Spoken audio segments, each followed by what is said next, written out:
Africa, merci de nous retrouver dans le cadre de cet autre direct dans lequel nous allons parler du fameux Covid-19. Nous sommes très heureux de vous savoir nombreux à nous retrouver et nous vous demandons par ailleurs pour ceux qui sont déjà en ligne de partager massivement cette vidéo. Donc, allez-y, partagez.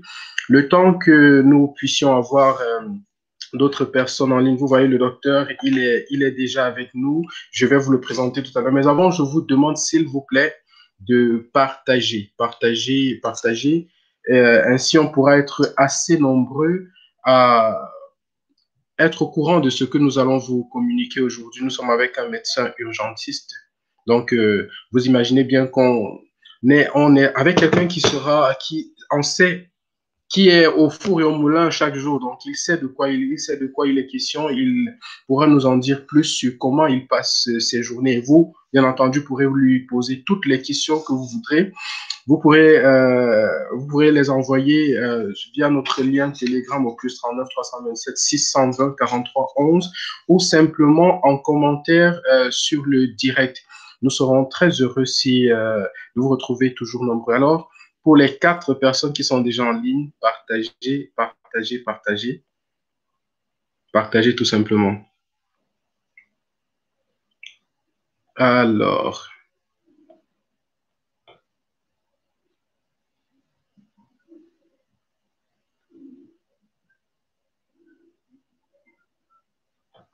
j'ai quelques soucis avec la connexion. Alors, si vous nous retrouvez à l'instant, mesdames, mesdemoiselles et messieurs, merci. Merci de le faire. Merci d'être avec nous. Nous sommes là en direct dans le cadre de cette émission spéciale Covid-19. Et nous nous sommes donnés pour devoir non seulement de vous fournir une petite bulle d'information chaque matin à travers notre page www.visionchannelafrica.com, mais aussi nous attelons chaque jour à rencontrer ou plutôt à contacter des spécialistes, des personnes qui sont sur le terrain, qui se battent contre cette maladie, qui font des recherches et tout. Donc, nous avons eu un immunologue, nous avons eu une dame, une biologiste, nous avons aussi eu un médecin l'autre jour, un médecin spécialiste du travail et de la prévention. Aujourd'hui, nous sommes avec un médecin urgentiste. Donc, je vous invite à partager massivement la vidéo. Docteur Armand Gamecap, bonsoir. Oui, bonsoir. J'espère qu'il n'y a pas trop de soucis techniques et que le son est bon. Le son est bon, je vous écoute parfaitement. Je suppose que c'est le cas également pour nos téléspectateurs. Alors, nous sommes en direct avec vous. Vous êtes en France. Oui, tout à fait. C'est bien ça, vous êtes médecin urgentiste. Je suis en France, bien confiné chez moi, puisque je ne travaille pas aujourd'hui. Ok. Alors, nous allons commenter un peu ce qui est en train de se dérouler dans le monde. Là, on se rend compte que le Covid-19 est en train de parcourir son bonhomme de chemin. Est-ce que vous pouvez nous dire brièvement comme ça, ou alors, attendons, donnons quelques minutes à nos téléspectateurs, le temps qu'ils se connectent un peu plus nombreux. Oui, Entre-temps, je vais en profiter pour donner quelques informations de service et on pourra retourner vers vous pour que vous nous racontiez un peu comment vous vivez cette crise depuis son début, depuis qu'elle a fait son apparition en France et peut-être dans votre hôpital. Ça, je ne le sais pas encore. Alors, ce que je voudrais vous dire, très chers téléspectateurs, c'est que nous avons lancé un hashtag Stay Home. Donc, nous vous prions de faire une vidéo avec un hashtag Stay Home.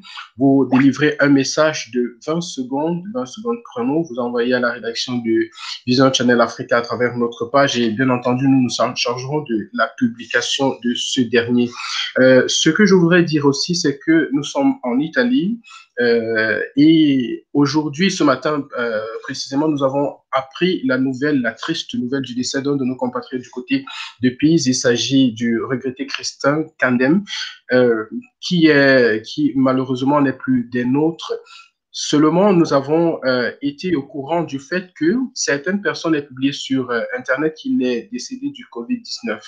Une information qui a été démentie parce que j'ai pris la responsabilité ce matin d'appeler des personnes qui n'ont malheureusement pas voulu témoigner en direct, qui ont affirmé que ce n'est pas de ça qu'il est décédé. Le médecin, comme je l'ai publié sur ma page ce matin, a dit qu'il est décédé d'une pneumonie sévère aiguë. Donc, ce n'était pas lié au COVID-19 d'après les médecins. Donc, pour ceux qui partagent cette information, sachez que c'est un fait. Donc, si vous pouvez déjà changer, changez. Et j'invite d'ailleurs tous ceux qui sont en train de nous regarder à éviter au maximum les fake news. Il y a tellement de fausses informations, de contre-informations qui sont en train de circuler en ce moment à propos de cette pandémie. Donc, soyez sages, prenez avec les pincettes ce qu'on vous dit et prenez le temps de recouper les informations avant de les publier. C'est très important. Ne partez pas télécharger les images des personnes et vous allez directement les publier comme ça sans vous rassurer que l'information que vous allez communiquer associée à l'image et au nom d'une personne soit vraie. Donc, n'allez pas publier comme ça sans vous rassurer que ce soit véritable. Donc, je vous rappelle, le hashtag, c'est Stay Home. Stay Home, vous envoyez une courte vidéo d'une vingtaine de secondes et nous nous chargerons de les publier. Alors, on va commencer. Je vais rapidement vous rappeler les chiffres, ce qu'on a. On a recensé jusqu'ici 1548 cas en Afrique. On a ici, en fait, dans le monde en général, on est à 349 161 cas avec 14 697 décès enregistrés.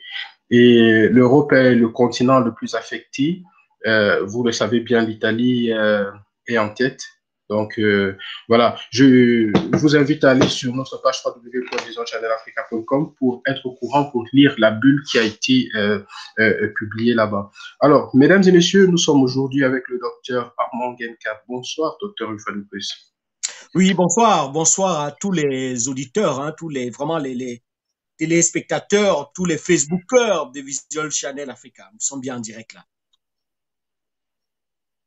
Voilà. Alors, docteur, vous êtes médecin urgentiste, vous êtes confiné aujourd'hui. Comment vous le vivez, ce confinement? Est-ce que vous êtes à la maison tous les jours ou alors vous allez aussi travailler des fois? Ah oui, ben, je suis confiné aujourd'hui parce que c'est mon jour de repos. Je suis sorti de garde ce matin. J'ai fait 24 heures aux urgences et puis c'est vrai que c'était assez fastidieux. Et là, aujourd'hui, c'est mon jour de repos et pendant mes jours de repos, je suis en confinement. Je suis en confinement dans mon 24 heures aux urgences, comment vous passez? Ah, Voilà. Est-ce que j'ai les chiffres à l'instant, là, docteur. On est en Italie aujourd'hui. On a recensé 39 057 nouveaux cas avec 641 décès et 752 personnes qui sont guéries du coronavirus. Est-ce que dans votre hôpital, vous avez eu des cas de cette maladie? Ben, je crois qu'il n'y a pas d'hôpitaux en France qui n'ont pas eu de cas, hein. Le virus circule énormément dans la population. On a de plus en plus de cas qui arrivent dans nos hôpitaux et notamment dans nos urgences. Et ça, c'est valable dans beaucoup d'hôpitaux en France, hein, où le virus, parce que le virus circule, hein, il faut le dire. Et on a des cas de plus en plus fréquents, de plus en plus nombreux. Et c'est qui, vous m'avez posé la question de savoir comment je le vis. Il faut avouer qu'on le vit avec un peu d'amertume parce que la population ne respecte pas les mesures de confinement et nous met en danger. Nous avons déjà des médecins qui tombent. Moi, j'ai mon confrère médecin urgentiste qui est décédé. Donc, je crois que vraiment, la population, en mémoire, ne cesse que de ce médecin qui est décédé en essayant de sauver une vie. Il faudrait que cette population-là nous aide en respectant les mesures de confinement. Parce qu'en respectant ces mesures de confinement, non seulement ils se protègent, mais également ils protègent leur entourage, ils protègent leurs proches. Et dans un troisième temps, ils nous donnent les moyens, la possibilité de pouvoir les prendre en charge dans les meilleures conditions s'ils arrivent malheureusement à tomber malades malgré l'application d'un certain nombre de mesures qui sont édictées, les mesures barrières, notamment les mesures de confinement. Parce que s'ils arrivent de façon massive aux urgences, ce qu'on commence à voir, on aura du mal à les prendre en charge et il y aura une perte de chance pour chacun d'entre eux. Parce que nous, médecins, nous ne pourrons pas, nous serons obligés de faire des choix et c'est dommage parce que nous n'aimons pas faire des choix. Nous souhaitons sauver tout le monde. Nous ne voulons pas nous retrouver dans une situation où nous sommes amenés à faire des choix de savoir qui est-ce qu'on prend en charge parce que bien évidemment, s'il y a un afflux massif de personnes infectées, et notamment de personnes en détresse vitale, en détresse respiratoire, ça va être très compliqué pour nous de les prendre en charge. C'est pour ça qu'il faut que la population respecte les mesures de confinement, mais nous constatons que ce n'est pas tellement le cas. Il y a une certaine indiscipline à ce niveau-là et il faudrait que chacun puisse prendre conscience, chacun puisse appliquer ce geste citoyen qui est de respecter les mesures de confinement pour protéger la société, pour protéger les siens et surtout pour nous permettre de les sauver au cas où il leur arriverait de tomber malade. Parce que quand ils ne le font pas, ils nous mettent, nous médecins, en danger. Parce que lorsqu'on se retrouve dans des situations où on a un afflux massif de personnes qui arrivent aux urgences, nous-mêmes, nous sommes en danger parce que nous ne pouvons plus nous protéger nous-mêmes comme nous devons nous protéger. Vous savez, lorsque vous prenez en charge un patient, il y a toute une méthodologie d'habillage qui part, c'est-à-dire que de la charlotte qu'on doit mettre sur la tête, au masque facial qui est un masque spécial, qui est un masque FFP2, qui est aux lunettes, et puis une blouse, suivie d'une surblouse et 2 gants. Vous voyez, il y a déjà tout ceci prend du temps pour s'habiller. Et lorsque vous avez quelqu'un qui arrive en détresse vitale, qui est en train de mourir parce qu'il est en train d'étouffer et qu'il faut rapidement prendre le contrôle de ses voies respiratoires, il faut par exemple l'intuber, le temps d'habillage étant long, souvent on va vite, on se précipite et c'est là où on s'infecte et c'est là où ils nous mettent en danger. Donc c'est vraiment le message que je voulais faire passer à la population, je voulais faire passer à tous ceux qui nous écoutent et que ceux qui nous écoutent puissent relayer ce message-là parce que nous sommes en guerre et dans cette guerre-là, il doit y avoir une solidarité et chacun doit jouer sa partition. Nous, médecins, nous essayons de les sauver, mais eux aussi doivent nous laisser mettre dans les bonnes conditions pour pouvoir les sauver. Vous l'aurez compris, très chers téléspectateurs, la balle est dans notre camp. Permettons à ces personnes qui mettent leur vie en péril pour nous sauver de le faire dans des conditions avec sérénité, autant pour moi. Je me souviens de quelque chose que j'ai dit même dans l'émission d'hier. Le virus, il n'a pas de pattes, il ne s'envole pas, il ne marche pas. C'est nous qui c'est l'être humain, c'est l'autre qui le transporte. Donc, si on demande de se confiner, il faut bien comprendre qu'il faille le faire parce que c'est important de le faire. C'est important de comprendre que si on arrive par vague de 10 personnes dans un hôpital, dans un espace de 10 heures, on a plus de chances d'être pris en charge que si on arrive en vague de 100 personnes dans un espace de 30 minutes. Donc, il faudrait le comprendre et se mettre un peu à leur place pour respecter effectivement ces mesures de confinement. Alors, je vais passer cette autre information que j'ai reçue de la régie tout à l'heure. La moyenne d'âge des décès ici en Italie, elle est de 79,4 ici. Et la patiente la plus jeune est une jeune dame de 7 ans qui présentait déjà d'autres pathologies d'après ce qui a été communiqué après son décès. Docteur, il y a des personnes qui disent en Afrique que c'est une blague. Qu'est-ce que vous dites à ces personnes-là? Ben, vous savez, j'ai publié un message, un post où je disais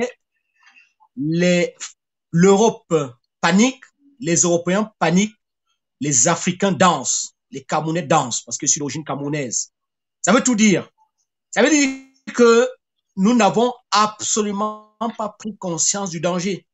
Vous savez, je vais vous dire quelque chose. J'étais au Cameroun en février pour lancer un festival de cinéma qui s'appelle le Festival Coman. Quand je reviens du Cameroun le 13 février, il n'y a aucun cas, je dis bien aucun cas en France. La France regarde de façon très curieuse ce qui se passe en Chine. Parce qu'il n'y a aucun cas. On n'a même pas l'impression que nous sommes toujours concernés par cette problématique-là. Et pas plus tard que 10 jours après, d'ailleurs, dans une chronique santé que j'anime de façon assez hebdomadaire, Allô Docteur Armand, j'avais compris qu'il se passait quand même quelque chose dans le monde et qu'il fallait absolument que j'édifie un tout petit peu les auditeurs à travers un thème concernant le coronavirus. Lorsque je fais ce thème-là, lorsque je traite le coronavirus en février, en mi-février, nous sommes autour du 20 février, 21 février, l'Italie vient à peine d'avoir son premier cas. La France n'est toujours pas touchée. Et d'ailleurs, certains me demandent, mais pourquoi tu parles de ce coronavirus-là? tu peux nous parler d'autres choses. Il y a d'autres maladies plus importantes en Afrique que le coronavirus. Vous comprenez très bien le niveau d'inconscience, même que les Européens ont eu vis-à-vis de cette maladie. Aujourd'hui, les chiffres sont effroyables. Vous êtes en Italie et vous comprenez très bien qu'à peine un mois, il y a à peine un mois, on voit l'Italie aujourd'hui qui a quasiment franchi la barre des 5000 morts. Et on a cette Italie-là qui est déjà à plus de 60 000, je crois 60 000, je n'ai pas les chiffres exacts parce que ça change assez régulièrement, plus de 60 000 personnes infectées. Et ça change très, très vite. Et on a la France qui est en train de frôler les 1000 morts, elle est autour de 800 morts à peu près. Et cette France-là qui est en train de frôler pas 20 000 décès, les 20 000 infectés. Et alors que le premier cas de décès en France, c'est le 26 février. Le 26 février, ouais, en moins d'un mois, la France est déjà à près de 1000 décès et à près de 20 000 personnes infectées. Je prends ces chiffres et ces exemples-là pour faire comprendre aux Africains que il ne faut pas qu'ils prennent cette infection qui circule, le virus circule déjà en Afrique. Le virus circule déjà en Afrique parce qu'on a déjà à peu près 34 pays africains qui ont déclaré avoir des cas d'infection par coronavirus sur leur territoire. Et j'ai bien pris avec les chiffres que j'ai cités tout à l'heure que quand moi je reviens du Cameroun en mi-février, on n'entend quasiment pas parler du coronavirus en France. Le premier décès survient le 26 février et nous sommes aujourd'hui le 23 mars, moins d'un mois, nous sommes déjà à près de 1000 décès. Et il faut vraiment que les Africains prennent conscience et qu'ils appliquent les mesures de prévention qui ont déjà été édictées depuis très très longtemps. Depuis très très longtemps, on demande aux Africains d'appliquer un certain nombre de mesures de prévention. Et ces mesures de prévention sont très simples. À partir du moment où le virus circule dans la population, la bonne mesure de prévention, c'est le confinement. Pourquoi le confinement? Parce que le virus nous a trompés, nous tous, y compris nous médecins. C'est-à-dire que pendant longtemps, on a cru que les personnes qui allaient transmettre le virus à leurs proches étaient des personnes qui présentaient des signes d'alerte de la maladie. Et c'est ça qui nous a beaucoup trompés.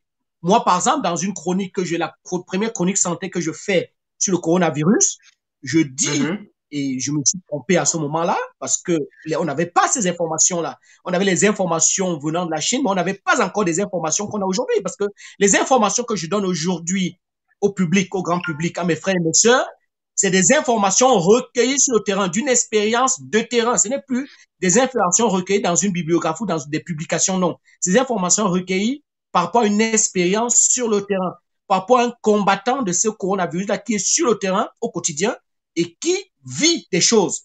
Donc, ce que je dis, je ne suis pas un expert qui va venir sur un plateau de télévision raconter des choses qu'il n'a pas vécues.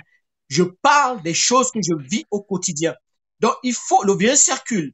Et pendant longtemps, on a cru qu'il fallait avoir des signes de la maladie, il fallait avoir une fièvre, il fallait avoir une toux, il fallait avoir des troubles respiratoires pour pouvoir transmettre la maladie. Et c'est là où nous nous sommes tous trompés. Parce qu'en fait, même la présentation clinique de ce virus-là, mais jusqu'à aujourd'hui, on ne connaît même pas toute la présentation clinique. On a 80% des personnes qui sont asymptomatiques ou qui présentent des symptômes minimes comme un petit mal de gorge, comme un petit rhume. On a même décrit des troubles du goût, des troubles de l'odorat, des troubles du goût qui sont décrits maintenant. On reçoit des personnes qui viennent uniquement avec des troubles digestifs, à savoir de la diarrhée, alors que ça, c'est des choses qu'on ne connaissait pas il y a encore quelques semaines. Et donc, toutes ces personnes-là qui sont soit asymptomatiques, soit présentent de petits symptômes, ces personnes-là qui sont en contact avec le virus transmettent le virus. Et c'est pour ça qu'on demande aux gens de se confiner. Ils vont vous transmettre. Ils vont transmettre à leurs proches. Et là aussi, je profite pour lancer un message aux jeunes. Parce que beaucoup de jeunes se disent, bon, on dit que ça ne touche pas, les jeunes ne sont pas tellement touchés. Ben, il faut dire que si effectivement les jeunes sont touchés mais ne présentent pas des formes graves, ces jeunes-là, s'ils ne respectent pas les mesures de confinement, vont attraper le virus, ils vont ramener le virus à leurs parents, ils vont ramener le virus à leurs grands-parents et ils vont infecter leurs parents, ils vont infecter leurs grands-parents et leurs parents qui n'ont pas leur jeunesse, qui n'ont pas leur capacité immunitaire vont succomber, vont mourir. Donc, il faut que tout le monde respecte vraiment vraiment les règles de confinement, c'est ce que je pouvais dire là. En parlant justement, docteur, de ramener le virus, je suis en train de penser notamment à ceux qui ont pris des vols dernièrement vers l'Afrique, parce que sans doute les prix ont baissé. On sait l'effet que ce virus a sur l'économie mondiale et notamment sur les compagnies aériennes. Donc, du coup, on peut se retrouver avec des billets qui coûtent relativement moins cher. Et il y a des personnes qui ont décidé, n'est-ce pas, de se rendre en Afrique en ce moment.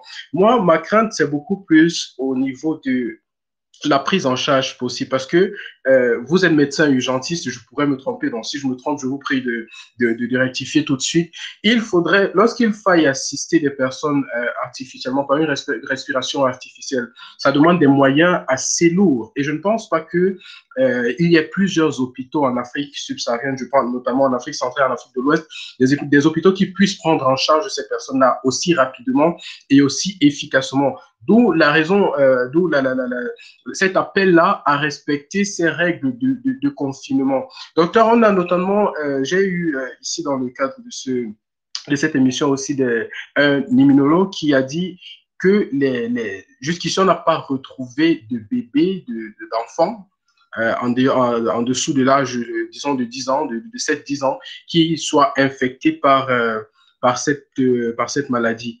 Est-ce que, docteur, ces personnes-là, de toutes les façons, peuvent transmettre la maladie si jamais ils viennent au contact du virus? Ben, il faut dire que les personnes qui se sont rendues en Afrique pour quitter l'Europe lorsque des mesures de confinement ont été dictées en Europe, ils se sont dit, ben, au lieu de rester confinés chez moi, je vais rentrer en Afrique. Ces personnes devaient absolument respecter une mise en quarantaine de 14 jours. Absolument. Parce que c'est une période qui permet de savoir si elle présente les signes de la maladie ou pas. Et c'est une période qui permet effectivement aussi qu'elles ne puissent pas transmettre ce virus-là à leur famille. Ces personnes-là n'ont pas rendu de service à leur famille. Vous savez, par exemple, je prends le cas du Sénégal. Aujourd'hui, on dénombre de nombreux cas au Sénégal et notamment une famille sénégalaise qui est totalement infectée par ce virus-là. C'est quelqu'un qui est parti du Sénégal, qui est rentré chez lui et qui a donc transmis le virus à toute sa famille. Donc, ces personnes devaient respecter des mesures de confinement pour ne pas transmettre le virus d'abord à leur famille, parce que je pense que ces personnes-là aiment bien leur famille et qu'elles seraient vraiment désolées de constater, par exemple, qu'elles ont ramené le virus d'Europe et leur a transmis ça au sein de la famille et que ça s'est dispatché assez rapidement comme ça. Elles devaient respecter ces mesures de confinement-là. Les systèmes européens sont débordés par les infections à coronavirus. Pourtant, les systèmes sanitaires européens sont des systèmes solides, sont des systèmes avec des moyens. Mais moi, j'y travaille depuis des années, je travaille depuis une trentaine d'années, et je vous dis, ces systèmes-là sont actuellement débordés, parce qu'ils n'ont pas prévu l'ampleur d'une telle épidémie, l'ampleur d'une telle pandémie. Alors, quand je vois les systèmes de sanitaires africains qui sont défaillants, je me dis, le meilleur moyen, et ça, je l'ai souvent dit, d'ailleurs, dans beaucoup de chroniques santé que je fais, j'ai toujours dit que l'ignorance tue. Le meilleur prévenir vaut mieux que guérir parce que le meilleur traitement réside dans la prévention. Et là encore, le coronavirus ne me donnera pas tort. Le meilleur traitement du coronavirus réside dans la prévention parce que c'est vrai qu'il y a beaucoup de formes qui sont peu symptomatiques, des formes qui sont bénignes, mais il faut dire que 20% des formes peuvent évoluer potentiellement vers des formes graves avec un pouvoir de mortalité qui est très important. Même le taux de mortalité nous a trompés. Les Chinois ont eu un taux de mortalité entre 1 et 3%. Or, aujourd'hui, en Italie, on avoisine les 10% de taux de mortalité. Vous voyez que vraiment, même là aussi, on a été trompé parce qu'on s'est dit non, suffisamment, c'est une grippette qui ne va pas beaucoup résister à notre système sanitaire. Et en fait, on se rend compte qu'on s'est totalement trompé parce que finalement, c'est un virus qui a un pouvoir de mutation, qui va muter et qui peut parfois être très méchant, qui peut parfois être plus dévastateur qu'on ne le pense. Et puis, il faut aussi dire que les stratégies qui sont mises en place aussi peuvent bien contrecarrer le virus. Et la première stratégie à mettre en place, c'est déjà la discipline. Il faut que les gens soient disciplinés. Les Chinois étaient disciplinés, ils ont appliqué les mesures du confinement et ils ont permis de pouvoir enrayer enrayer l'épidémie sur leur territoire. Ils ne déclarent que quelques rares cas maintenant. Et derrière des cas qui sont importés et des cas autochtones, ils n'en déclarent quasiment plus. Alors que nous, ici en Europe, on est dévastés. Et l'Afrique va recevoir son... J'ai bien pris un exemple. Je dis bien, quand je reviens d'Afrique le 15, autour du 13 février, je reviens du Cameroun, je dis bien, l'Europe ne parle quasiment pas du coronavirus. En tout cas, en France, on ne connaît pas le coronavirus. On en parle comme ça de personnes qui sont d'une épidémie qui sévit en Chine, qui a touché la Corée, qui a touché l'Iran, qui a touché quelques pays en Asie. Mais en Europe, on n'en parle pas. L'Italie a quelques cas qui sont des cas importés, mais pas des cas de personnes qui ont résidé sur place. Et un mois après, avant même un mois, regardez quelle catastrophe, dans quelle catastrophe Justement, c'est vraiment... J'ai cru comprendre que le Cameroun a 56 cas en quelques jours. La courbe commence à monter. Il faut vraiment, il est temps de se confiner, limiter les contacts. Il faut vraiment limiter les contacts. Moi, c'est vraiment le message que j'adresse aux uns aux autres. Limiter normalement les contacts. Limiter les contacts. Il faut respecter vraiment, vraiment cette distance d'à peu près 1 mètre qui est conseillée. Il faut limiter ces contacts-là. Ok, docteur, on va rappeler à nos téléspectateurs qu'ils peuvent bien entendu poser leurs questions. Et justement, parlant de questions, nous disons bonsoir d'abord à Hugues Quinfat, nous disons bonsoir à Lydie Lord Sabgu qui demande, docteur, au vu des chiffres, il en ressort que certaines personnes guérissent du Covid-19. Ma question, comment en guérit-on? Y aurait-il un traitement? Si oui, lequel? C'est une question qu'elle pose. Moi, il y a toute une polémique en France entre les chercheurs sur la chloroquine, sur le pouvoir de guérison de la chloroquine. Moi, j'ai vraiment un espoir à cette molécule. J'ai vraiment un grand espoir à cette molécule. Et moi, je pense que on n'a rien d'autre sous la main. Quand je reçois une personne aujourd'hui infectée de coronavirus, j'ai rien à lui proposer. J'ai rien à lui proposer vraiment de curatif. J'ai à lui proposer des thérapeutiques qui sont plutôt symptomatiques. Je vais gérer peut-être sa fièvre, je vais gérer peut-être ses douleurs, je vais lui donner un peu d'oxygène. Voilà. De temps en temps, je donne un petit antibiotique parce qu'il peut toujours avoir une petite surinfection bactérienne qui s'associe à l'infection virale. Mais sur le plan vraiment du combat contre le coronavirus, le Covid-19, j'ai rien à lui proposer. Or, il s'avère que on a un éminent chercheur, un infectiologue, professeur Didier Raoult de Marseille, qui dès le 26 février a sorti une vidéo dans laquelle il disait fin de partie pour le coronavirus, j'ai trouvé la molécule qui permettra de sauver l'humanité. Et c'est vrai qu'il n'a pas été écouté. Or, les Chinois, les Coréens ont appliqué ce traitement-là et ils ont publié leurs essais et sur lesquels ils sont assez satisfaits de l'utilisation de la chloroquine. Moi, je crois que les Africains ne devraient pas suivre ce qui se passe, cette polémique se passe en Europe, où certains demandent à ce qu'on fasse des études qui vont durer 6 semaines, parce que ce sont des études qui seront bien solides, mais 6 semaines après, ce sera trop tard. Ce sera trop tard pour tout le monde, d'autant plus que cette molécule qui s'appelle chloroquine doit être utilisée assez rapidement. On ne doit pas attendre. Mais docteur, est-ce que vous ne pensez pas que est-ce que vous ne pensez pas que ce soit un blocage du lobby pharmaceutique? Parce que de toutes les façons, qui dit pharmacie dit business, c'est un marché. Et voir qu'une molécule qui a même été retirée du marché il y a quelques années, parce que je me souviens quand j'étais tout petit au Cameroun, c'était avec aussi cette molécule-là qu'on soignait le paludisme. Avec la venue d'un virus comme celui-ci, il y a un blocage. À un moment, on n'arrive plus à en trouver. J'ai lu un commentaire aujourd'hui quand j'ai publié l'article, quand j'ai partagé l'article de notre chaîne qui parlait de la chloroquine, justement, quelqu'un a dit on l'achetait ici il y a quelques temps à 3500, maintenant ça coûte 15 000 francs, un truc du genre. Est-ce que vous ne pensez pas que c'est le fait que le business ne sera pas après qui dit coronavirus, après dit vaccin possible, après dit vente de médicaments et tout le reste. Vous ne pensez pas que ce soit je souhaite rester pharmaceutique? Oui, j'ai très bien compris la question. J'ai très bien compris la question.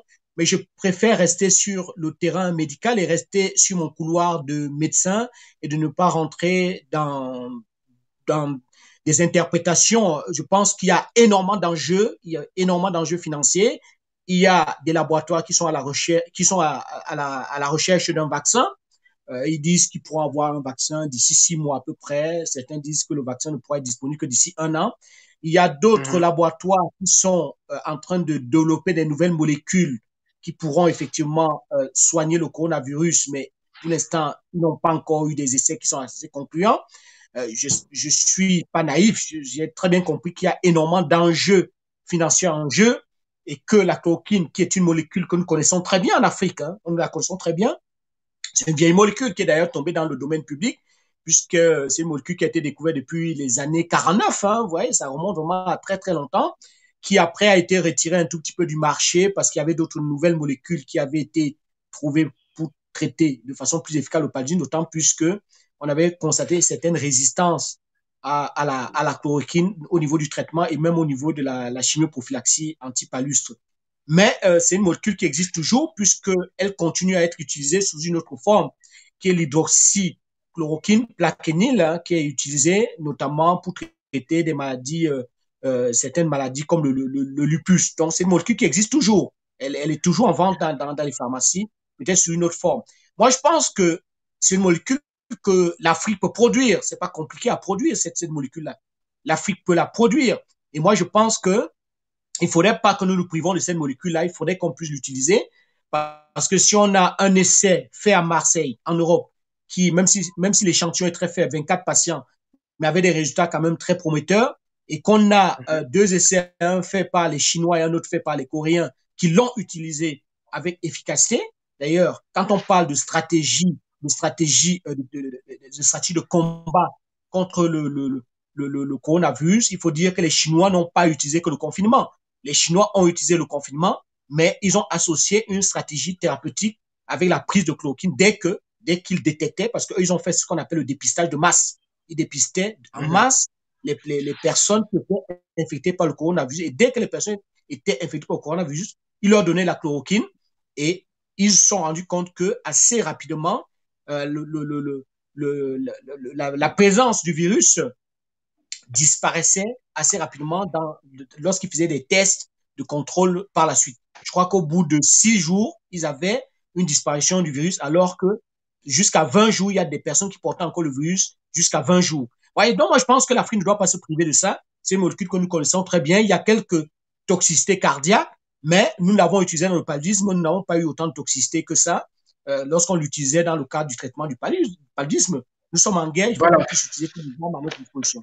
Donc, votre message est clair, le message du docteur est clair pour toute la communauté scientifique en Afrique. La molécule est facile à produire, donc l'Afrique pour produire la chloroquine, non, ça ne sert à rien de se ruer vers les pharmacies. Il faut plutôt se ruer vers l'industrie pharmaceutique présente sur le continent afin de pouvoir produire cette molécule et l'utiliser en cas de besoin. Nous allons prendre cette question de notre d'un de nos followers, il s'appelle Dorian Maurice, qui dit: Docteur, connaissant nos habitudes, quelle serait quelle serait la mesure idéale pour l'Afrique face au Covid-19?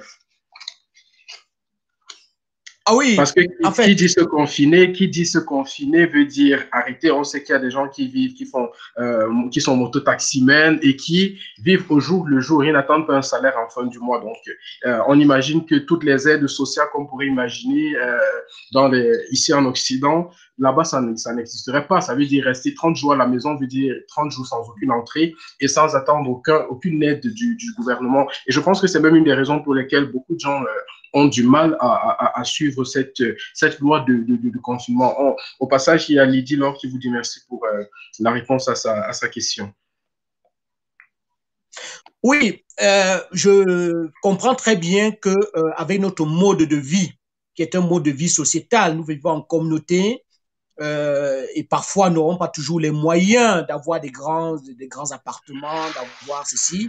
Parfois, ne serait-ce que dans nos maisons, on a un comportement parce que nous partageons par solidarité parfois un petit espace à plusieurs.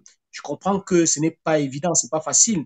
Mais ce que je veux dire, c'est que entre ce constat-là et le fait de voir des personnes qui s'enferment dans des bars et qui commencent à boire de la bière entre eux, il y a une différence.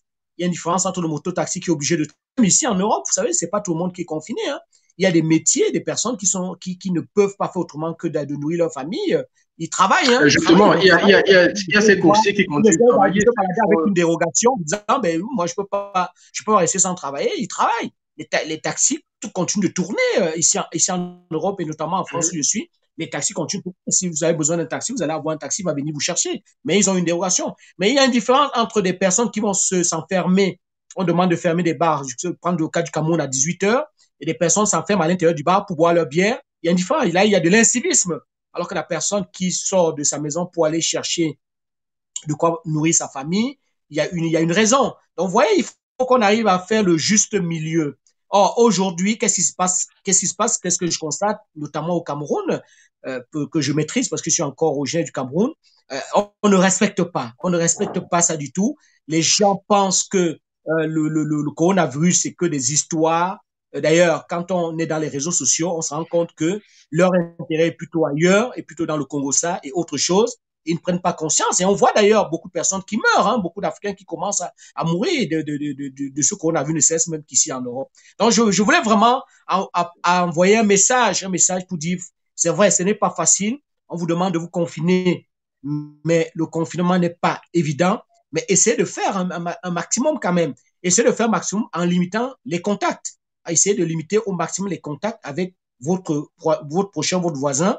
Je sais que le port de masque n'est pas facile. Même trouver déjà un masque, c'est pas facile, puisque j'ai pu comprendre qu'il y a eu vraiment une inflation au niveau du prix des masques, des masques en Afrique. Le masque est devenu une denrée très, très rare. Il y a une inflation que les gens ont du mal à trouver des masques pour se protéger. Mais essayez de faire au mieux. Essayez de faire au mieux. En tout cas, il faut que le message passe. Le message, c'est que la prévention, c'est ça qui va nous sauver.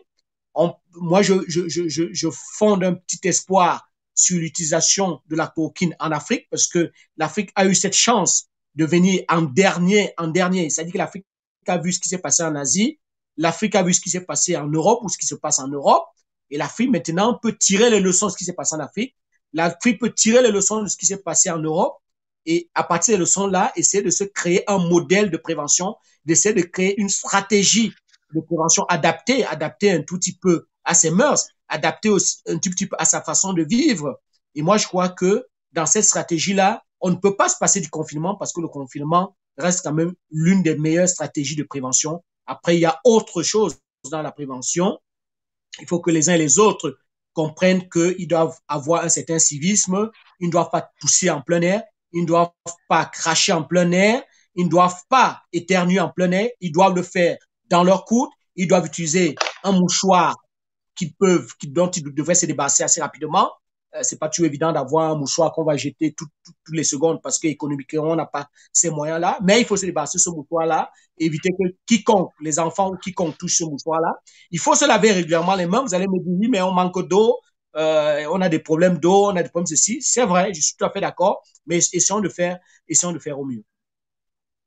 Voilà, de toutes les façons, on continue de boire de l'eau, hein, même si on manque d'eau. Donc, je pense qu'on pourrait, en ce moment-là, on pourrait profiter de cette eau-là pour se laver les mains et avoir une bonne hygiène. Alors, docteur, je vais remercier Marvis Dilo qui nous regarde, je vais remercier Darren et Stéphane qui nous regardent aussi, lui, il est aussi dans un hôpital quelque part. Il y a Marie-Paul et Idriss Lonti qui nous regardent également. Ils sont infirmiers du côté de la Belgique. Merci. Partagez cette vidéo et faites savoir autour de vous que nous parlons ici du coronavirus. Alors, docteur, vous avez parlé tout à l'heure de ces personnes-là qui continuent de rester dans des bars lorsqu'on demande de fermer. Est-ce que vous avez un message à passer aux autorités? Est-ce que ce n'est pas le moment de faire intervenir, par exemple, des contrôles de police et tout le reste, question de mettre de l'ordre, de mettre à contribution les forces de l'ordre dans ce combat-là? Puisque vous l'avez dit en début d'émission, nous sommes en guerre. Oui, on ne peut pas toujours faire intervenir les forces de police, on ne peut pas toujours être dans la répression. Je pense qu'on peut déjà être dans le civisme.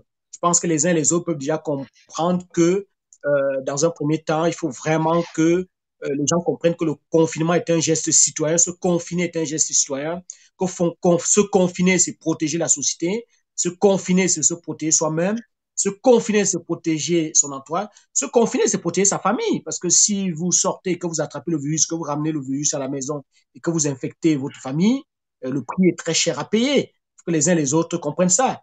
On peut mettre toute une armée pour essayer de contrôler le peuple, mais si le citoyen n'a pas pris conscience du bienfait d'une décision pour lui, ben, il ne va pas le respecter. Il va toujours trouver des astuces pour contourner. Il va essayer de trouver des dérogations quelconques.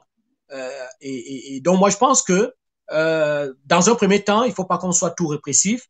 Je crois qu'on soit plutôt, il faut qu'on soit dans un premier temps plutôt dans la sensibilisation et que si effectivement le public, le grand public, le peuple ne comprend pas le message, peut-être qu'il faudra monter d'un cran. Mais je crois que pour l'instant, vu le fait que le virus circule, mais il n'a pas encore provoqué un certain nombre de dégâts conséquents, je crois qu'il faut qu'on sensibilise.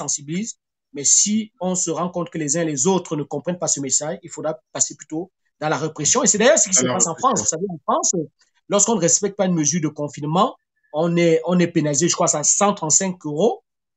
Et puis, mais dès qu'on récidive dans les 15 jours, l'amende passe à 1500 euros. Vous voyez, c'est vraiment, l'amende est multipliée par plus de 10. Vous voyez, donc c'est un tout petit peu ça. Mais je crois que pour l'instant, on peut être plutôt dans la sensibilisation, dans l'information, dans la communication, dans l'éducation. Et puis, je crois que les uns et les autres comprendront le bienfait, le bien fondé. D'accord. Docteur, on va prendre ces questions d'Orion Maurice qui vous remercie, qui remercie la chaîne. Merci à vous de nous regarder, d'Orion Maurice. Nous avons Ange Daniela qui dit, docteur, un patient atteint du VIH, quel sera son sort si elle est atteinte du coronavirus? Ben là, c'est une très bonne question. C'est une très, très bonne question. L'expérience que moi j'ai, parce que je dis encore, j'ai beaucoup lu dessus, mais il y a des choses que j'ai lues et il y a des choses que j'ai vécues. Moi, je parle maintenant de l'expérience que j'ai par rapport au combat contre le coronavirus. C'est vrai que jusqu'à présent, des personnes qui sont décédées, des personnes que j'ai perdues d'ailleurs, hein, parce qu'il m'est arrivé de perdre des patients, des personnes qui sont décédées. Très souvent, ces personnes-là avaient ce qu'on appelle une comorbidité. C'est-à-dire que c'est des personnes qui avaient déjà une maladie qui les fragilisait. Ils étaient peut-être diabétiques, ils avaient peut-être des problèmes d'insuffisance rénale, ils avaient des problèmes d'insuffisance cardiaque, ou ils avaient des problèmes cardiaques tout simplement, des problèmes d'hypertension artérielle ou une maladie chronique quelconque. Et en Afrique, les personnes qui sont, par exemple, on a aussi des personnes qui prenaient des traitements immunosuppresseurs, ça c'est très important à préciser. En Afrique, les personnes qui seront, par exemple, séropositives, qui n'auront pas un traitement adapté, enfin, vous savez qu'actuellement, avec les antirétroviraux, on peut être porteur du sida et avoir une charge virale quasiment nulle parce qu'on prend bien son traitement et qu'on se porte très, très bien. Mais ces personnes qui, malheureusement, auront une immunodépression non contrôlée, à savoir qu'ils auront un sida qui évolue et qui a provoqué en elles une immunodépression, risque de présenter les formes graves de l'infection à COVID-19. Et risque. Donc, il faut vraiment que ces personnes-là fassent très, très attention, limitent les contacts, respectent les gestes barrières qui sont édictés et vraiment se confinent autant qu'ils peuvent. OK.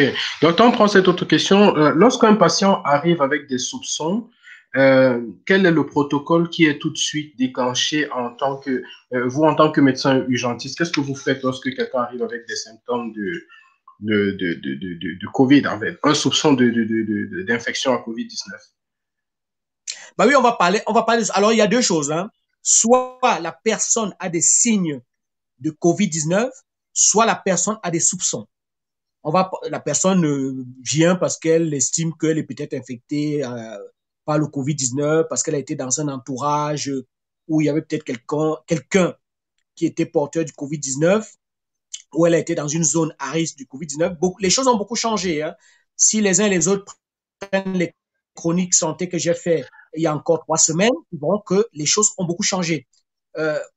Aujourd'hui, par exemple, en France, on est en phase 3 et je crois que le monde entier est en phase 3. Qu'est-ce que c'est que la phase 3? Il faut dire que dans le contrôle des épidémies, il y a 3 phases.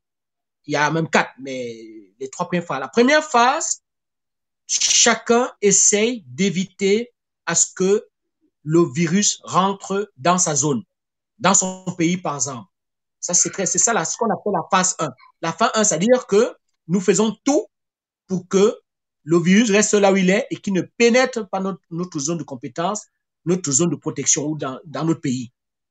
C'est la phase 1. La phase 2, maintenant, c'est que toutes les, euh, malgré toutes les précautions que nous avons prises, le virus est quand même entré. C'est-à-dire qu'il y a un cas. Il y a un cas du virus, il y a 2 cas, il y a 3 cas. En général, ces cas-là sont des cas importés. Ça parle par exemple des gens qui vivaient ailleurs et qui ont voyagé et qui sont arrivés dans la région. On essaie rapidement de circonscrire. C'est-à-dire qu'on va identifier cette personne qui a ramené le virus dans le pays, dans la zone de protection, dans la zone d'influence, et on va essayer d'identifier toutes les personnes qui ont été en contact avec cette personne-là. Et on va également essayer d'identifier toutes les personnes qui étaient en contact avec les contacts de cette personne-là. Parce que vous avez peut-être entendu parler au début, on recherche les contacts des contacts. C'est-à-dire qu'on va rechercher, voilà, on va chercher les personnes qui étaient en contact, la personne qui a ramené le virus, par exemple, dans le pays. Après, on va chercher qui a été en contact avec les personnes qui étaient en contact avec celui-là. C'est le contact des contacts. Donc, là, on est en phase 2.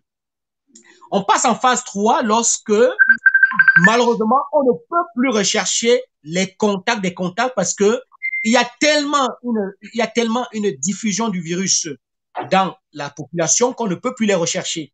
C'est le cas du Cameroun actuellement. C'est le cas de la France, bien évidemment. Et c'est le cas du Cameroun. C'est-à-dire qu'aujourd'hui, quand on a quelqu'un qui est infecté par le virus, on ne peut plus savoir avec qui il a été en contact. Parce que lui-même, il ne sait même pas souvent par qui il l'a attrapé. Il va se retrouver avec une infection au coronavirus, il a été testé pour tout le coronavirus. Lui-même, il ne saura même pas par qui il a attrapé cette infection-là. Là, on passe en phase 3. Et c'est là où les pays hésitent souvent à passer en phase 3 parce que la phase 3 nécessite, à chaque étape, à chaque phase, il y a des mesures de prévention qui doivent suivre cette phase-là.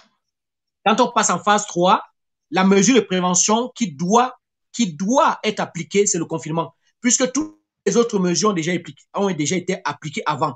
Les mesures s'ajoutent les unes aux autres. Tout ce qui est port de masque, lavage des mains, tout ça, c'est des mesures qui ont déjà été appliquées dans la phase 2. En phase 3, maintenant, ces mesures sont déjà appliquées et on applique maintenant le confinement parce que là, le virus circule. Et comme quand on dit que le virus circule, le virus n'est pas dans l'air, contrairement à ce que les gens pensent. Le virus n'est pas du tout dans l'air. Le virus est dans les corps humains. Le virus est présent en nous et c'est nous qui circulons, qui déplaçons le virus. D'où le confinement parce que en nous confinant, nous déplaçons moins le virus. Et plus nous déplaçons le virus, plus nous contaminons les uns et les autres. Donc, je voulais vraiment apporter cette précision-là parce que souvent les gens entendent phase 2, phase 3. Ça en vaut la peine, docteur. Ça en vaut la peine. Voilà. Merci beaucoup parce que vous avez détaillé. En fait. Citer un tout petit peu par rapport à la question posée pour des personnes qui présentent par exemple une immunodépression. C'est pas seulement valable pour l'HIV. Les personnes qui auront par exemple des tuberculoses, c'est des personnes, si elles attrapent une infection à coronavirus, elles risquent de présenter des signes de détresse respiratoire très conséquents et qui risquent les asthmatiques aussi. Les asthmatiques aussi, les asthmatiques aussi, mais s'ils sont bien équilibrés, il n'y a pas trop de soucis. Mais s'ils font régulièrement des crises d'asthme, ça aussi, ça peut être assez conséquent. En tout cas, les personnes qui ont des problèmes respiratoires, y compris asthmatiques, il faut vraiment qu'ils fassent très attention. Alors, docteur, on va prendre cette question de Émile Zonin qui dit « Docteur, que diriez-vous aux Africains qui ont opté pour la consommation de l'hydroxychloroquine à titre préventif afin de vaquer désormais tranquillement à leurs activités sans avoir à craindre le Covid-19 ?» Ça, c'est une très belle question. Ah oui, j'allais vous la poser d'ailleurs. Oui, c'est une excellente question. C'est une excellente question et il faudrait que les uns et les autres me comprennent très bien. La chloroquine est un médicament qui a des effets toxiques. Et ça, c'est la première chose. La deuxième chose, la chloroquine n'est pas un vaccin. Un vaccin, c'est une molécule que vous allez prendre, qu'on va vous injecter ou que vous allez même prendre par voie orale et qui va vous protéger à long terme. La chloroquine ne sera efficace dans votre organisme que si vous avez le virus, il va le neutraliser dans l'organisme, d'après les essais qui sont faits actuellement. Si vous prenez la chloroquine sans être infecté par le virus, vous l'avez pris pour rien et vous allez vous exposer aux effets toxiques, notamment cardiaques, de la chloroquine. Donc, moi, je pense qu'il ne faut pas jouer à ce jeu-là en disant, moi, je prends la chloroquine à titre préventif. L'autre message est très simple. On prend un cas simple. Aujourd'hui, je prends la chloroquine. Nous sommes le 23. Je prends la chloroquine. Je vais penser que je me suis protégé contre une infection à coronavirus. Que nenni, je me trompe. Parce que dans 15 jours, si je suis en contact avec une personne qui a le virus, je vais m'infecter et la chloroquine que j'ai pris 15 jours avant ne va pas me protéger. Donc, il faut vraiment ne pas jouer à ce jeu-là. Il faut prendre la chloroquine sur prescription médicale ou sur conseil médical. Vous savez, maintenant, nous, médecins, nous développons énormément la télémédecine. Nous développons beaucoup la télémédecine avec d'ailleurs les applications WhatsApp et autres. Nous développons énormément la télémédecine et nous donnons beaucoup de conseils médicaux, ne serait-ce que par ce biais-là, parce que vous avez très bien compris que le coronavirus nécessite de limiter les contacts et beaucoup de médecins évitent d'être en contact avec, notamment les médecins généralistes, évitent d'être en contact avec les personnes qui peuvent arriver dans leur cabinet et les infecter et ils font plutôt du conseil médical et ils font la télémédecine. Donc, essayez quand même d'avoir l'approbation d'un médecin avant de se jeter là-dedans. Moi, je dis ceci, et ce message doit être clair. Il ne faut pas qu'on déforme mes propos. La chloroquine est une chance pour l'Afrique, d'après les essais que moi j'ai pu lire. C'est une chance pour l'Afrique, mais elle peut être dévastatrice pour l'Afrique si des gens se mettent à jouer, à prendre ce médicament-là comme ça, sans contrôle médical. Il faut attendre à voir les signes de la maladie et ce n'est qu'un médecin qui peut effectivement porter un diagnostic de cette maladie-là.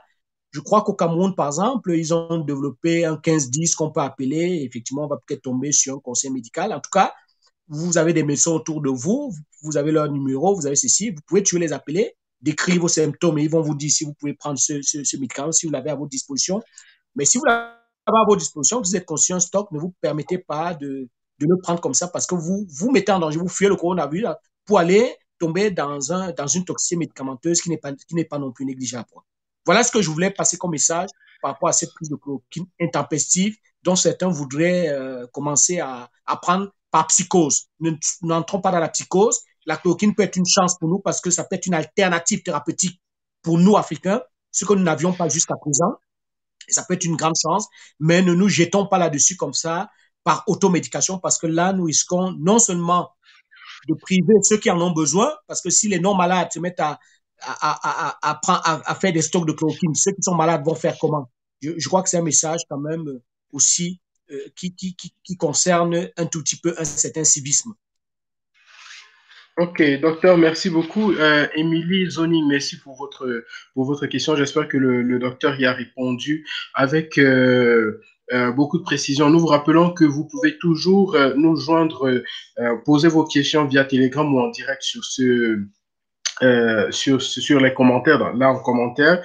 Ou si vous avez d'autres questions pour les émissions à venir, veuillez nous les envoyer via notre lien Telegram, via notre numéro Telegram +39 327 620 43 11. Et chaque fois que vous allez vous connecter, je vous prie de partager massivement la vidéo, question de sensibiliser le plus grand nombre. Je reviens sur cette autre information de service. Nous avons lancé un hashtag Stay Home.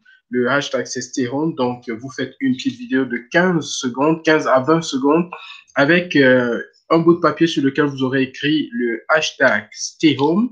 Et là, voilà, ça apparaît justement. Merci à la régie de nous balancer cette image. Donc, vous le faites et puis nous allons publier sur notre page qui est bien entendu votre page. Le hashtag, c'est Stay Home. Vous voyez par exemple une image, un exemple qui est calé là. Donc, question d'encourager les uns et les autres à respecter cette mesure préventive qui est la plus efficace jusqu'ici pour éviter de contracter cette maladie. Donc, on évite d'être infecté pour ne pas déclencher les autres phases de traitement. Et comme le docteur l'a si bien dit, comme on le sait depuis tout petit, la prévention, on le disait même en blaguant, prévenir vaut mieux que guérir. Et ça, parce que parfois dans le processus de guérison, on peut avoir des séquelles, alors que si on avait simplement prévenu, on n'aurait même pas contracté contracté la maladie. Je reviens aussi sur cette information pour ceux qui nous rejoignent à l'instant. Voilà, il y a Émilie qui dit merci docteur pour les explications. Vous n'aurez pu être plus clair. Merci à vous Émilie de nous avoir suivis jusqu'ici. Voilà.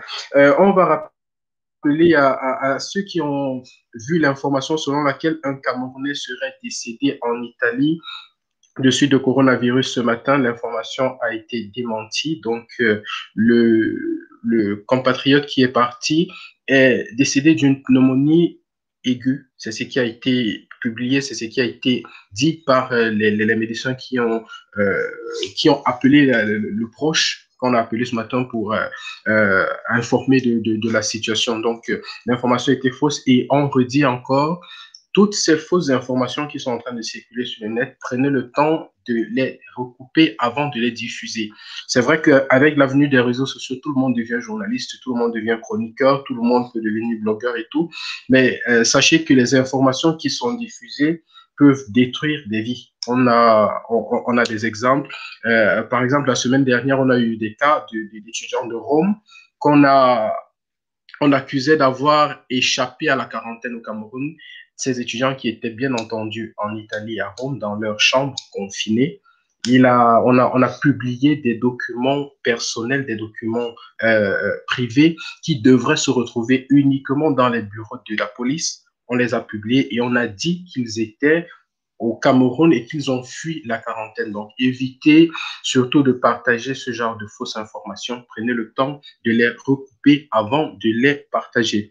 Voilà, merci pour ces informations. Ça, c'est Vicky Bonny qui le dit. Merci pour ces informations, Doc.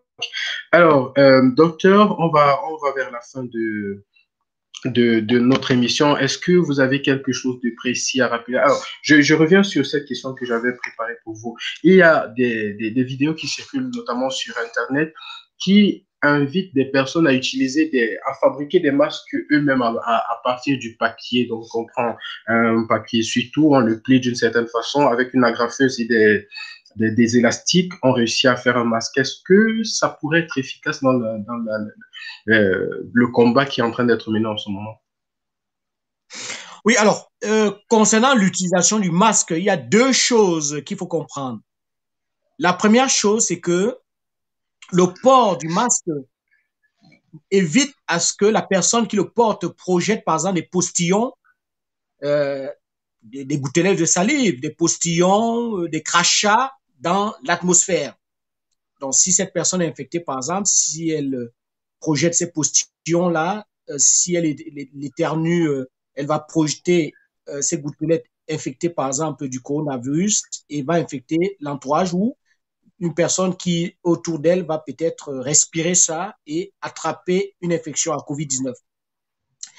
Le port du masque, maintenant, ne protège que celui qui le porte. C'est-à-dire que si vous êtes dans un environnement où quelqu'un, par exemple, ne portant pas son masque, a projeté, par exemple, ces postillons-là dans l'atmosphère, si vous portez un masque qui n'est pas homologué, un masque qui n'est pas, un masque fabriqué, qui ne respecte pas un certain nombre de règles, vous allez respirer effectivement des particules qui sont projetées dans ça. Ça ne va pas vous protéger en tant que tel. Donc, je crois que c'est bien si tout le monde portait des masques fabriqués à base de ceci ou de cela. Ça protégerait quand même. Ça protégerait parce que ça ferait que celui qui est infecté, par exemple, qui le porte pour se protéger de l'autre, ne projette pas son infection dans l'environnement. Mais un soignant, par exemple, ne devrait pas, des gens peuvent le porter peut-être pour se promener dans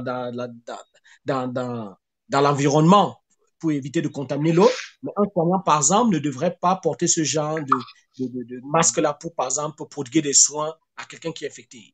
C'est absolument interdit parce qu'il va à coup sûr s'infecter. C'est ce que je voulais dire. Mais si des personnes portent ce genre de masques qui sont fabriqués de façon artisanale, bon, c'est comme s'ils éternuaient, comme s'ils crachaient dans un mouchoir jetable, tout simplement. Mais ça ne va pas protéger le soignant par exemple. Donc, disons que dans le cadre de la diffusion du virus, éventuellement, par une personne qui serait potentiellement infectée, ce masque artisanal là pourrait marcher alors. Marche, tout à fait, voilà. Ça marche. Ça limite la diffusion du virus. Mais par contre, Voilà, donc, ça ne protège pas ça ne protège pas le soignant parce que il peut toujours. Les masques c'est pas des masques qui filtrent. Ils ne sont pas filtrants, ces masques-là. Ils sont anti-projection, mais ils ne sont pas des masques filtrants contre le virus. Alors que les masques qui sont fabriqués sont des masques filtrants contre le virus, quoi. d'accord. On remercie Gilles Spa qui dit ah oui, Banidol, les fake news détournent l'attention sur l'essentiel. Et Gilles Spa, je rappelle que c'est notamment des quatre garçons qui ont été accusés la semaine dernière d'avoir fugué, d'avoir échappé à la quarantaine au Cameroun alors qu'ils étaient en Italie. Alors, docteur, on va aller. Je voudrais vous poser une question. Est-ce Mais que je crois qu'il y a une question qui est très intéressante qui est posée là par Sylvie Mbassi, qui dit, et pourquoi on nous dit ici en France que le masque n'est pas nécessaire? Je crois que c'est intéressant d'apporter une réflexion à cette question-là. ah oui, allez-y, docteur, allez-y. Je ne l'ai pas Oui, vu. voilà, tout à fait. Je suis près Je des pense que finances tu l'as lu aussi, cette question-là. Tu l'as lu. non, sur mes moniteurs, je ne la trouve pas. Allez-y, allez-y, Ah oui, répondez-y, monsieur. d'accord, voilà. Bon, ça, moi, je la lis là. Il faut Mhm. dire que en France, on a un souci de masque. On a un souci de masque. Normalement, dans les mesures qui sont prises actuellement, dans le cadre de la lutte contre le coronavirus, on devrait absolument interdire à qui que ce soit, je dis bien à qui que ce soit, de se balader dans l'environnement, qu'il aille faire son jogging, qu'il aille faire ses courses, qu'il aille faire quoi que ce soit. On devait interdire à qui que ce soit d'être à l'extérieur sans masque. Tout le monde qui se balade devait avoir des masques. C'est ce que les Chinois ont fait. Les Chinois ont une autre culture. Ils portent des masques pour se protéger. Mais malheureusement, en France, et je crois que c'est le cas aussi au Cameroun et en Afrique, lorsqu'on vous voit avec un masque, on pense que vous êtes infecté. On vous fuit plutôt. Parce que le port du masque, ça signifie que vous êtes infecté, donc on vous fuit. Alors qu'au contraire, vous devez même plutôt vous rapprocher de la personne qui porte un masque parce que la personne qui porte un masque se protège. Elle a un comportement civique. Voilà. Donc, en France, pourquoi est-ce que le port du masque n'est pas très conseillé? Mais parce qu'il n'y en a pas. Il n'y en a pas. Pourquoi voulez-vous qu'on conseille l'utilisation d'un outil, même si c'est un outil qui est un outil très préventif pour moi, lorsqu'il n'est disponible dans aucune pharmacie? Les masques aujourd'hui ont été réquisitionnés uniquement pour le personnel médical. Uniquement. Moi, j'ai prescrit des masques à plusieurs de mes patients, qui avaient des infections à Covid-virus, à Covid, à Covid-19, plutôt, à Covid-19. Ils sont allés dans les pharmacies, ils n'ont pas pu trouver des masques. Ils n'ont pas trouvé. On leur a dit non, non, on n'en a pas suffisamment et ceux qu'on en a, c'est uniquement réservé aux professionnels de santé. Donc, c'est pour ça qu'on est obligé de dire aux gens, ben, écoutez, confinez-vous et puis on ne peut pas exiger à des personnes d'appliquer des mesures qui sont impossibles d'appliquer parce qu'il manque de masques. Ok. Docteur, une autre question. La différence entre les symptômes, entre le COVID-19 et une grippe normale? Ben, malheureusement, il y a encore quelques semaines, je vous aurais dit qu'il y a une différence parce que dans les publications qui sortaient, on disait que bon, voilà, le Covid-19, c'est la toux, c'est la fièvre, c'est les signes respiratoires. De temps en temps, on peut avoir des courbatures.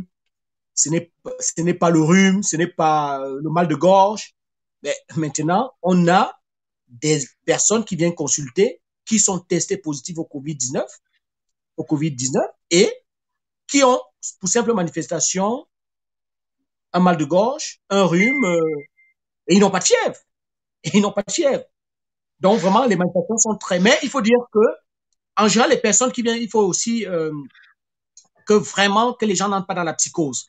Les personnes qui n'ont pas de fièvre, qui n'ont pas de toux, qui ont juste un petit rhume, qui ont juste un petit mal de gorge, qui ont juste peut-être éternué une ou deux fois, même si elles sont porteuses de COVID-19, ces personnes-là ne présentent pas des formes graves.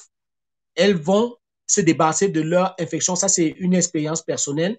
Elles vont se débarrasser de cette infection-là assez rapidement. Et d'ailleurs, ça va leur conférer par la suite une certaine immunité parce qu'elles ont déjà été en contact avec le virus. Leur organisme, leur système immunitaire aura reconnu le virus et aura développé des anticorps pour les protéger contre le virus. Donc, inutile de s'affoler. Il faut surtout, lorsqu'on a ces signes-là, protéger son entourage parce on a un potentiel de contamination. Il faut protéger son entourage. À partir de ce moment-là, dès qu'on a un de ces signes-là, rhume, mal de gorge et que sais-je encore, un petit fébicule, il faut porter un masque. Il faut essayer de trouver un masque. Ou si possible, faire ce que les gens font. Hein. Ils essaient de fabriquer eux-mêmes avec du tissu quelque chose qu'ils peuvent mettre sur leur nez et sur leur bouche pour protéger un tout petit peu leur entourage et puis, bien évidemment, respecter un confinement de 14 jours. Alors, à domicile, qu'est-ce qui est conseillé? C'est-à-dire que si vous êtes marié, par exemple, vous allez faire chambre à part avec votre mari ou avec votre femme, hein, et faire chambre à part, donc c'est pareil. Et quand vous allez manger, vous allez éviter d'être à table tous ensemble, puisque quand vous mangez, vous êtes obligé d'enlever votre masque. Vous ne pouvez pas manger avec votre masque. Vous allez éviter d'être à table ensemble. Ceux qui ne sont pas malades vont manger et vous allez manger après, à part. Ou on va vous donner à manger dans votre chambre. Comme ça pendant 14 jours. Au bout de 14 jours, en général, il y a deux choses. Tout se passe à partir du 6e, 7e, 8e jour. Au bout de 6, 7, 8 jours, où on va évoluer vers la guérison, dont les signes que vous avez eus au départ auront totalement diminué ou bien auront tendance à disparaître, ou vous allez avoir l'apparition des signes respiratoires. Et souvent, ces signes respiratoires, avant d'apparaître, il y a déjà une fièvre, il y a déjà une toux qui précède ces signes respiratoires-là. Lorsqu'on a la phase de la fièvre et lorsqu'on a la phase de la toux, il faut consulter. Quand on a la fièvre, on a la toux, il faut consulter. Mais quand on n'a que des signes, comme je viens de décrire là, des petits états grippaux, des petites courbatures, un petit rhume, un petit mal de gorge, pas besoin de consulter, respectez juste des mesures d'hygiène qui sont édictées et confinez-vous. Et mettez-vous en quarantaine. Mettez-vous en quarantaine. On rappelle à 14 jours. Et mise en quarantaine. Il faut aussi avoir une différence entre les deux. Le confinement n'est pas la mise en quarantaine. Ah, le confinement n'est pas la mise en quarantaine. Ok, docteur, on va prendre cette dernière question. Les masques peuvent être utilisés pour combien de jours? Dans la maison de retraite, on nous demande de les désinfecter avec un désinfectant célèbre ici en Italie, Amukina, pour ne pas faire de pub. La question est de Ange Daniel, elle demande si c'est hygiénique. Donc, combien de temps on peut utiliser les masques et est-ce que c'est hygiénique de les désinfecter? Alors, la réponse est double. Première chose, lorsqu'on est soignant, les masques doivent être changés toutes les 4 heures. Lorsqu'on est soignant, lorsqu'on prend en charge des personnes infectées par le COVID-19, il faut changer son masque toutes les 4 heures. Parce qu'au bout des 4 heures, par le jeu de l'humidité, par le jeu de ses propres sécrétions nasales ou par le jeu de ses propres sécrétions salivaires, parce qu'on va parler, en parlant, on va émettre dans son masque des projections salivaires, on va de l'humidité respiratoire. Donc, ces masques-là se détériorent. Au bout de 4 heures, ils se détériorent par ce jeu-là. Ils ne sont plus tellement fiables. On demande de les changer au bout de 4 heures. Ça, c'est pour les soignants, les personnes qui sont à prendre. Pour le grand public, ben, écoutez, tant que le masque tient, il faut le garder parce qu'il n'y a pas beaucoup de masques. Mais moi, j'aurais conseillé effectivement d'essayer d'avoir un masque qu'on change à peu près tous les 8 heures, c'est-à-dire le double des soignants, tous les 8 heures. Mais bon, malheureusement, les masques ne sont pas trop disponibles. À partir du moment où les masques ne sont pas trop disponibles, il faut essayer de les garder autant que vous pouvez, tant qu'ils peuvent résister, tant qu'ils résistent, quoi. Alors, ceux qui nettoient les masques à la maison de retraite avec du produit, alors là, ça, c'est, je ne sais pas qui a donné cette règle d'hygiène-là. Vous savez, ces masques-là, c'est des masques faits en tissu. Et quand vous mettez un certain nombre de produits dessus, vous les détériorez. Je ne sais pas quel produit ils utilisent pour les désinfecter, mais non, ça, moi, je crois que ça ne marche pas du tout. Ça ne marche pas du tout parce que vous allez détériorer par cette désinfection-là la qualité de votre masque. Voilà. Et puis, si c'est votre masque personnel, que vous êtes du grand public, vous n'êtes pas soignant, vous le gardez, et puis dès qu'il est détérioré, vous le jetez. Vous le jetez et vous utilisez un autre, mais pas désinfecté parce que vous avez détérioré la qualité de votre masque. La qualité vraiment technique de votre masque, quand vous avez détérioré. Ok, donc c'était la question de Ange Daniela qui apparemment fait partie du personnel sanitaire, du personnel soignant. Oui, c'est elle qui dit que là-bas on leur demande de désinfecter. Docteur, on va cette dernière question. La durée de vie du virus sur les surfaces, c'est un sujet aussi qui fait beaucoup de polémiques parce qu'il y en a qui disent Ange Daniela qui vous remercie, elle dit ok, merci beaucoup. Je disais donc, docteur, il y a beaucoup de polémiques autour de la durée de vie du virus sur les surfaces. Elle serait différente en fonction de la surface de contact. Est-ce que vous avez des informations à donner à ce sujet? Parce que bien entendu, en éternuant, on peut jeter des postillons sur une table, on peut jeter dans l'environnement, donc et des personnes qui passent par là, voilà, pourraient le prendre. Est-ce que vous avez des données, est-ce qu'il y a des recherches qui ont été faites ces derniers temps dessus? Est-ce que vous avez des données, des informations que vous pouvez nous communiquer à ce propos? Oui, il y a des données qui circulent. Hein. Il y a des données qui circulent. Bon, la première donnée, c'est que le coronavirus, quand même, c'est un virus qui est assez fragile. C'est un virus quand même qui est très fragile. On sait que lorsque un postillon est déposé sur une surface qui est une surface sèche, on sait que en général, le virus, il ne résiste pas 3 heures, 4 heures, il ne résiste pas. Il est détruit. Mais maintenant, sur les surfaces humides, on sait que le virus résiste beaucoup plus longtemps sur les surfaces humides. Il peut durer beaucoup plus longtemps sur les surfaces humides. Quelle durée exactement, on ne sait pas. On sait qu'il dure beaucoup plus que 3 ou 4 heures. Alors, lorsqu'il est mis sur des habits, sur les vêtements, alors il y a certaines publications qui disent que le virus peut, à partir de ce moment-là, rester peut-être quelques jours. Mais ce n'est pas très clair. C'est pas très, très clair à ce niveau-là. Il manque encore à affiner un tout petit peu les travaux à ce niveau-là. En tout cas, les informations qu'on a, c'est qu'à l'air libre, le virus ne circule pas à l'air libre, il ne résiste pas à l'air libre. Lorsqu'il dépose une surface humide, il peut rester quelques heures. Quand il est déposé sur une surface sèche, il ne résiste pas beaucoup. C'est d'ailleurs pour ça que certains se sont permis de dire que de toute façon, ce virus-là ne résiste pas à une température de 20 degrés parce qu'il a besoin d'une atmosphère humide pour essayer de proliférer, de se multiplier. Alors quand il est dans une atmosphère sèche comme en Afrique, chaude et sèche comme en Afrique, il a du mal à résister. Mais, mais on sait que le virus résiste à plus de 20 degrés, peut-être autour de 26, 27 degrés dans l'atmosphère qui ne va pas résister. Justement, quand vous dites quand vous parlez de température, on se souvient du MERS en 2012 du côté du Moyen-Orient, c'était toujours une attaque à un coronavirus, mais les gens disaient là-bas il fait suffisamment chaud, c'est suffisamment sec, mais on a quand même eu cette épidémie-là de ce Voilà, tout côté-là. à fait. C'est pour ça que les Africains doivent se méfier. Vous avez bien rappelé le MERS qui a sévi en 2012, hein, qui a sévi en 2012 en Arabie Saoudite. Il faisait des fortes températures là-bas, mais le MERS a quand même résisté et a quand même fait beaucoup de morts. Et puis il s'est répandu dans plusieurs autres pays, y compris des pays à température élevée.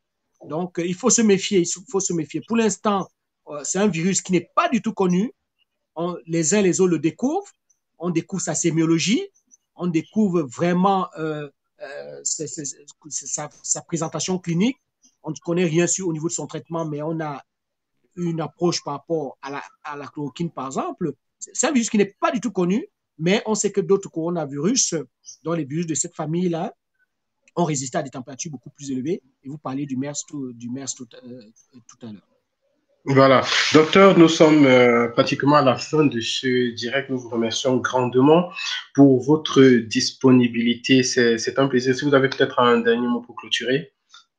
Ben, oui, le dernier mot que je vais faire passer, c'est vraiment, vraiment attirer encore l'attention de mes frères, de mes sœurs. Je les aime et je ne souhaite que personne meure par ignorance. J'ai fait un post sur ma page Facebook. Ne mourrons plus par ignorance. C'est dommage. Nous faisons un direct où nous avons à peine 20, 25 personnes sur ce direct-là. Mais je sais que le direct peut être regardé par la suite parce que c'est très important ce que nous sommes en train de dire. Nous mourrons énormément par ignorance. L'ignorance nous tue. Nous avons mis vraiment nos intérêts ailleurs. Nous avons négligé notre santé. Et quand vous regardez les pages Facebook des uns des autres, ce n'est que des mauvaises annonces, c'est des annonces de décès, de décès, de décès. Je voulais terminer vraiment pour apporter en ce jour triste pour la diaspora camerounaise de France. J'ai un ami dont j'ai appris le décès aujourd'hui, Parfait Valembeng. C'était un ami. J'ai appris aujourd'hui avec beaucoup de tristesse, juste avant de commencer cette émission, qu'il est décédé. Je voulais lui dédier cette émission parce que c'est un ami qui m'a beaucoup accompagné dans mes campagnes de sensibilisation. Je me rappelle encore que lorsque j'avais enterré un de mes amis qui était mort de mort subite il y a quelques années, Parfait était le seul qui était venu avec sa caméra pour filmer cet enterrement-là. Il m'avait fait une interview. Il est parmi les premiers à m'avoir fait une interview dans le combat que je mène contre les morts subites dans la diaspora et dans le monde, contre les ABC. Il était le premier à attirer l'attention de la diaspora un tout petit peu sur nos comportements, sur notre hygiène de vie, par ma voix. Et je voulais ici lui rendre un vibrant hommage. Que son âme repose en paix. Et je profite vraiment de cette occasion que m'offrait pour transmettre à toute sa famille et toute la diaspora éplorée mes condoléances les plus attristées. Je suis vraiment très meurtri par l'annonce de sa mort parce que c'est vraiment quelqu'un qui était toujours présent chaque fois que je l'appelais, chaque fois le soutien. Madame Corinne Tonier, qui partit d'ailleurs là à cette émission, puisque je l'ai vu afficher, peut en témoigner, parce que lorsqu'elle a organisé le premier gala Acute, pas le premier, le deuxième gala Acute, en tout cas le premier auquel j'ai participé, via son association Listonier, Parfait Valère, je l'avais sollicité pour essayer de capter des images et essayer d'édifier la diaspora. Il était présent, il était venu, il avait apporté sa contribution. Son décès me fait beaucoup de peine. J'ai beaucoup de peine lorsque j'ai appris ce décès-là. En tout cas, que son âme repose en paix. Nous sommes de passage sur cette terre. Mais ne mourrons pas par ignorance. Ne mourrons pas par ignorance. Je ne connais pas les causes du décès de mon ami Parfait Valère, mais chaque fois que j'apprends un tel décès, ça me fait toujours mal. Et si par la suite, j'apprends que l'un de mes conseils santé n'a pas été écouté et que est à l'origine de ces décès-là, un AVC, une mort subite quelconque, une douleur thoracique qui a été négligée, j'ai trop mal. J'ai trop mal. C'est pour ça que je continue ce combat. Je continue ce combat pour épargner des vies. On ne meurt pas si jeune et c'est terrible de mourir si jeune. On a beaucoup de choses à donner, énormément de choses à donner. Vraiment, prenons conscience pour notre santé. Écoutons les messages que je passe. C'est des messages qui partent du cœur parce que je suis confronté à des situations au quotidien et j'essaie d'apporter ma contribution aux uns et aux autres. Aidez-moi aussi à faire passer le message. Dans cette vidéo-là, ce direct que nous venons de faire, partagez-la, partagez au maximum parce que le coronavirus débarque en Afrique. Il va être dévastateur. Cette vidéo pourra peut-être sauver une vie, pourra peut-être sauver votre vie. C'est mon mot de la fin. Merci beaucoup. Voilà. Merci, docteur. À vous, nous vous adressons nos sincères condoléances et nous souhaitons aussi que l'âme de votre ami repose en paix. Alors, très chers téléspectateurs, merci d'avoir suivi de bout en bout cette émission. Merci d'avoir été avec nous. Nous vous invitons à rester câblés connectés sur Vision Channel Africa. Nous allons continuer notre travail de vous informer, de vous donner la vraie information des personnes qui sont sur le terrain comme le docteur Armand Gamecap et d'autres spécialistes que nous avons eu ici dans les jours passés. Nous vous donnons rendez-vous toujours sur la même page. Nous allons vous communiquer toutes les informations. Donc, restez câblés connectés sur Vision Channel Africa. Restez sur le site www.visionchannelafrica.com, sur notre canal YouTube et ici même sur Facebook où nous vous communiquerons au fur et à mesure ce que nous aurons à vous proposer. C'est direct, un direct comme celui-ci est aussi sera programmé en fonction de la disponibilité des chercheurs et aussi en fonction des informations que nous aurons à vous communiquer. Merci d'avoir été avec nous. Merci de nous rester fidèles. Nous vous rappelons que en dehors même de cette émission, vous pouvez toujours nous envoyer vos questions au numéro Telegram plus 39 327 620 43 11. Merci de nous faire confiance.